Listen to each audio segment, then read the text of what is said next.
ஜப்பானிய நாட்டுப்புற கதைகள்ல இருக்கிற ஒரு மர்ம ஆவிதான் என்னென்றா. வாங்க அத பத்தி தெரிஞ்சுக்கலாம். யோசிச்சு பாருங்க, சில சமயம் நாம பாக்குற புகையில எதேச்சியா சில உருவங்கள் தெரியற மாதிரி தோணும் இல்லையா? ஆனா அவங்க என்ன நினைக்கிறாங்கன்னா, அந்த முகம் சும்மா தெரியல, அது உங்களையே பாக்குற என்னென்றான்ட்டு நம்புறாங்க. என்னன்றா அப்படிங்கிறது ஒரு யோகை, அதாவது ஒரு ஆவி. சிம்பிளா சொல்லணும்னா அது புகையோட உயிர் வடிவம்.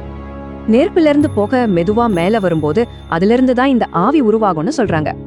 சரி, ஆனா இந்த ஆவி நல்லதா கெட்டதா, அதுதான் இங்க இருக்கிற பெரிய கேள்வி. ஒரு பக்கம் பார்த்தா என்னென்றா ரொம்பவே அமைதியானது, தூய்மைக்கும் ஞானத்துக்கும் ஒரு சின்னமா இருக்கு. ஆனா அதோட இன்னொரு பக்கம் ரொம்ப பயங்கரமானது. அது நோய்களை உருவாக்கி மனுஷங்களையே ஆட்கொள்ளும். பாருங்க, நல்லது கெட்டதுன்னு இதுக்கு ரெண்டு முரண்பட்ட குணங்கள் இருக்கு. இது கொஞ்சம் விசித்திரமா இருக்குல்ல.